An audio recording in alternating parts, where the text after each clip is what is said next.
You're not interrupting everyone as much as you usually do. There's only one person to interrupt. You can't say as much. Okay.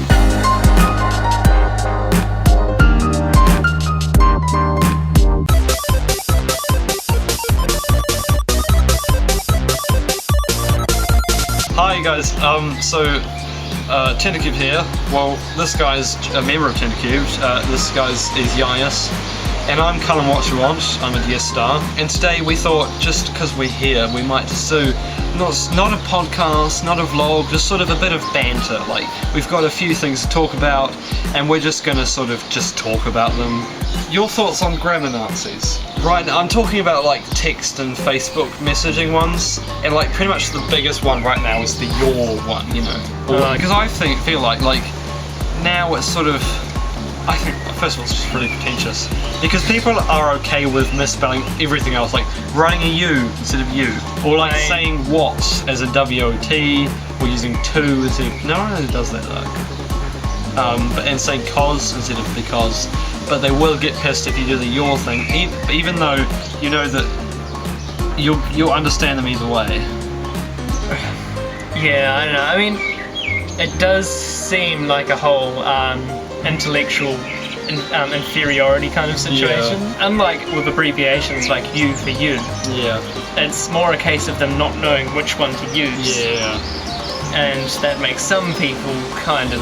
But then there's context though. Like in context they'll almost always straighten things out, if you know what I mean? Yeah. Good old YGS 100 certainly pointed a lot of that out. That's pretty Made cool. it through the entire thing in one go. I'm so proud of that. Yeah. The thing is that like I was expecting it to be like 20 minutes, because when like YouTubers say, oh, I've been working on this for a year, I'm gonna make a big one, and then do like a 10-minute episode, which is okay because they usually make 3-minute episodes. Like I started watching it and I was like, I've been watching it in an hour, but then I saw a bunch of because I'd seen in the previews that he'd been doing, because he'd been teasing it for ages, and I did see Tomsker in the teaser.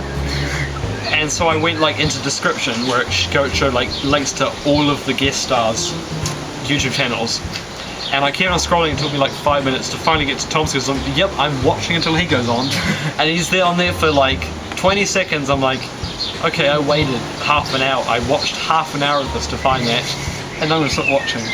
Even though I need to finish it, but I honestly don't have time. It's yeah, I mean, he did a pretty okay job for making one concept entertaining enough to last an hour. His entire everything he does on YouTube, and he said this, the whole point of his YouTube, the whole reason he started YouTube, was to make fun of YouTube, like to teach us of YouTubers, to YouTube itself, to content and everything, and all this stuff is in a way. Opinion. What is your opinion on John Key? You just go so hard. Like, that was a burden. I don't know. I mean, I've never really known. I've always been reasonably neutral when it comes to him, but I mean, he's done some pretty stupid things in his time. The thing is, he's like such a massive joke, and I've actually touched on this for something. If you take the first 2 letters of both of his names, put them together, it is literally joke. I mean, honestly, how much more of a joke do you get? Anyway, so basically John Key is the Prime Minister, and he's been the Prime Minister for a while, because last year we had an election, and he won again, even though no one wanted him to win. But only because the competition was terrible. Sort of the first controversy was, it wasn't controversy, it was just funny. It became a massive meme in New Zealand, is that it's the three-way handshake, where when New Zealand won the Rugby World Cup, Richie McCaw, the captain of the Kiwi team, went to shake the guy's hand up, to receive the trophy or something, and then John Key comes in and tries to join the handshake, do it, shake my hand. Here he does this, and they're shaking, and then he comes in like this, and then they sort of push him out of it, and he's just like, oh, okay, put him in my pocket. But it's on film, and he was the person in focus as well, so it's immortalized, and it's hilarious, and it's such a meme. I mean, before then, the main thing in the elections was asset sales. Oh, that yeah. that was a big controversy, and a lot of people were very against it. But still, he Before got that, elected. like now he's just a meme, he's a joke. But before that, he was just a joke because he was a terrible politician.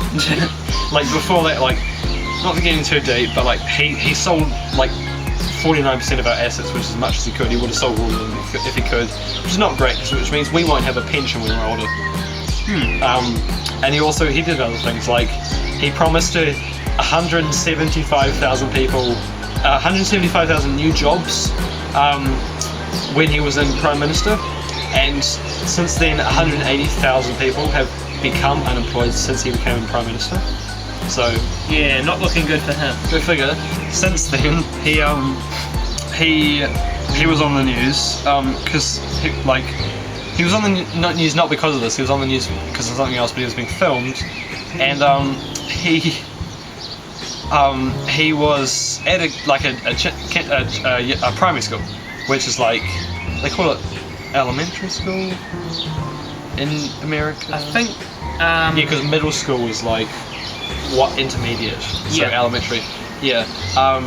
And basically he's talking to some children who've drawn pictures, and then he saw this girl and he's like, she had a ponytail, and then he was like, do some of the boys do this to be mean? And he pulled on it, and that was on the news. Like it was because it was live. Brilliant. Though. It's kind of shocking. Thanks for watching, everybody. Shut the fuck up, guys.